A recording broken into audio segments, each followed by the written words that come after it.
Senior ধর্মীয় ব্যক্তিত্ব একজন রাব্বি, তার সঙ্গে দাজ্জালের সাক্ষাৎ ইতিমধ্যে হয়ে গেছে। তার মানে দাজ্জাল পৃথিবীতে ইতিমধ্যে চলে আসছে।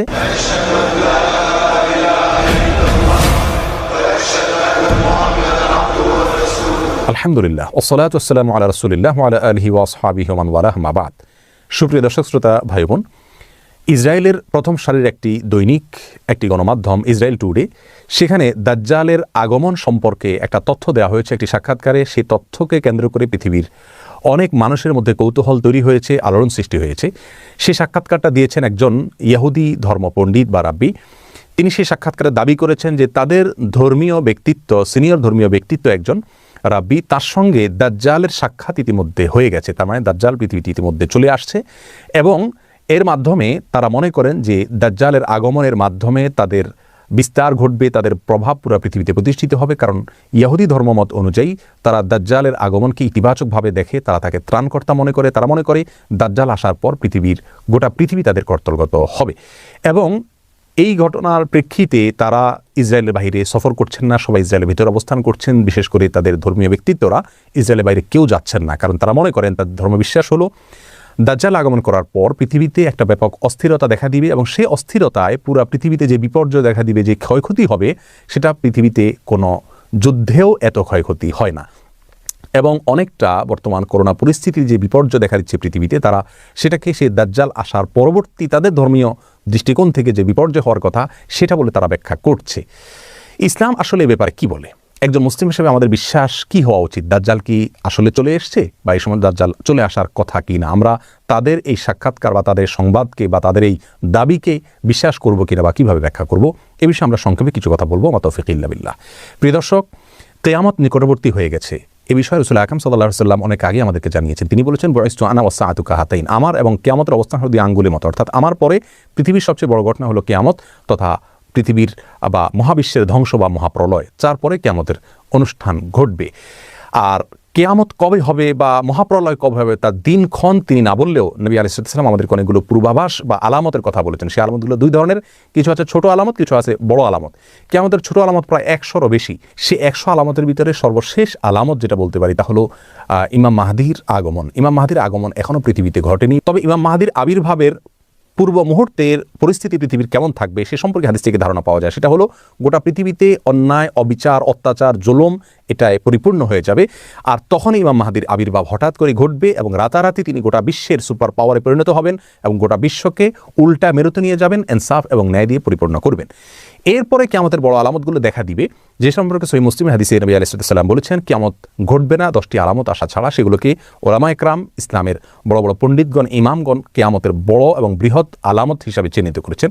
সেই আলামতগুলোর একটি হলো বড় ধোঁয়া দেখা দিবে কিয়ামতের আগে, যে ধোঁয়া পৃথিবীর ইতিহাসের বড় ঘটনা হবে এবং অনেক ব্যাপক আকারে হবে।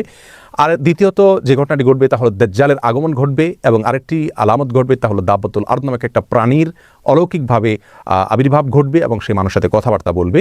চতুর্থত হলো ঈসা আলাইহিস সালামের আগমনের ঘটনাটি ঘটবে, তিনি আসমান থেকে অবতরণ করবেন। 5 নম্বর হলো ইয়াজুজ মাজুজের আবির্ভাব ঘটবে। 6 নম্বর হলো একটি ভূমিধস বড় আকারে হবে পৃথিবীর পূর্ব প্রান্তে। 7 নম্বর হলো একটা ভূমিধস হবে মধ্য প্রান্তে পৃথিবীর বা আরব উপদ্বীপে। আর 8 নম্বর হলো পৃথিবীর পশ্চিম প্রান্তে আরেকটি বড় ভূমিধস ঘটবে। 9 নম্বর হলো সূর্য প্রথমবারের মতো পৃথিবীর ইতিহাসে পশ্চিম দিক থেকে উদিত হবে, পূর্ব দিকের বিপরীতে। আর 10 নম্বর হলো একটি আগুনের আবির্ভাব ঘটবে, যে আগুন মানুষকে ধাওয়া করতে করতে হাসরে একত্রিত করবে। এই বড় 10টি আলামতের ভিতরে আমরা দেখতে পেলাম যে শুরুর দিকে রয়েছে দাজ্জালের আবির্ভাব, তারও আগে দোকান বা ধোঁয়ার ঘটনা ঘটবে। ধোঁয়ার ঘটনা এখনও ঘটেনি পৃথিবীতে, আমরা জানি। তারও আগে ইমাম মাহদির আগমন ঘটবে, সেটিও এখনও পৃথিবীতে ঘটেনি। অতএব একজন মুসলিম হিসেবে আমাদের বিশ্বাস হবে দাজ্জালের আগমন এখনও ঘটেনি, কারণ দাজ্জাল আসার আগে পৃথিবীতে আরও অনেক কিছু ঘটনা ঘটবে যেগুলো এখনও ঘটেনি। এটা হবে একজন মুসলিমের বিশ্বাস। আমরা কোরআন হাদিসের আলোকে দেখতে পেলাম যে দাজ্জালের আবির্ভাব এখনও ঘটেনি।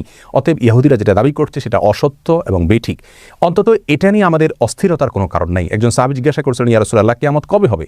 নবী আলাইহিস সালাম বলেছেন, তুমি তার জন্য কি প্রস্তুতি নিয়েছো? এই হাদিস থেকে আমরা স্পষ্ট ধারণা পাচ্ছি যে কবে কে আসছে, কোনটার আবির্ভাব হচ্ছে কি হচ্ছে না, এটা নিয়ে আমরা যতটা কৌতূহলী হচ্ছি বা যতটা আমরা অস্থির হচ্ছি, এর চাইতে গুরুত্বপূর্ণ ইস্যু আমাদের জীবনে যে আমরা কিয়ামত হলে সেই পরিস্থিতিতে আমাদের করণীয় কি থাকবে।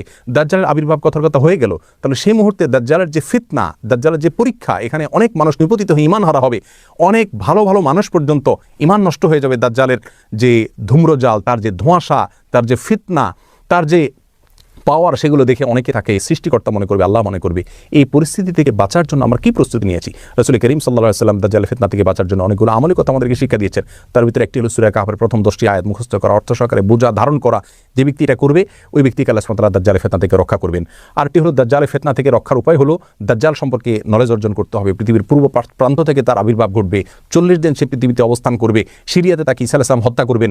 এইভাবে দাজ্জাল সম্পর্কে আরও যে সমস্ত ভয়াবহ তথ্য রাসূল আকরাম সাল্লাল্লাহু আলাইহি ওয়াসাল্লাম দিয়েছেন, যে তার হাতে জান্নাত থাকবে, জাহান্নাম থাকবে, তার পাশ দিয়ে এরকম পৃথিবীর সমস্ত সুখ স্বাচ্ছন্দ্য ঘুরবে, অর্থাৎ নহর নালা সবগুলো প্রবাহিত হতে থাকবে এবং আল্লাহর নেয়ামতগুলো সব তার হাতে থাকবে। সে মানুষকে জীবিত করবে, মৃত করবে, অনেক অলৌকিক বিষয়গুলো সে দেখাতে পারবে। তার একটা চোখ কানা থাকবে, শুকনো আঙ্গুরের মতো চোখ থাকবে, আরেকটা চোখ ভালো থাকবে, কপালে কাফের লেখা থাকবে পরিষ্কারভাবে, খাটো প্রকৃতির হবে। তার সম্পর্কে বিশদ বিবরণ হাদিসে দেওয়া হয়েছে, সেগুলো নলেজ অর্জন করা যাতে তাকে চিনতে সুবিধা হয়।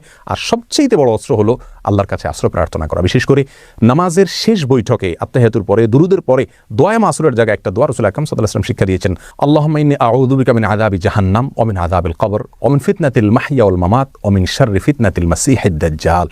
এই দোয়ার মধ্যে দাজ্জালের ফিতনা থেকে মুক্তির জন্য আল্লাহর কাছে আশ্রয় প্রার্থনা করা হচ্ছে। আল্লাহর কাছে আশ্রয় প্রার্থনা করা হলো মুমিনের সবচেয়ে বড় অস্ত্র। অতএব দাজ্জাল কখন আসছে না আসছে কিনা সে বিষয়ে গবেষণার চাইতে বড় করে আমাদের যে বিষয় দেখা উচিত তা হলো আমরা তার জন্য কতটুকু প্রস্তুতি নিয়েছি। আল্লাহ সুবহানাহু ওয়া তাআলা আমাদের সকলকে কিয়ামতের পূর্বে যে সমস্ত ফিতনার মুখোমুখি আমাদের আল্লাহ না করুন হতে হবে, যদি হতে হয় তাহলে সে সমস্ত পরিস্থিতি আমরা কীভাবে নিজেদের ঈমানকে রক্ষা করব, আল্লাহর দিকে আমরা ধাবিত হব, সেই দিকে আল্লাহ তাআলা আমাদেরকে অগ্রসর হওয়ার তৌফিক দান করুন এবং সব ধরনের মিথ্যাচার প্রপাগান্ডা থেকে আমাদের ঈমানকে আল্লাহ তাআলা রক্ষা করার তৌফিক দান করুন।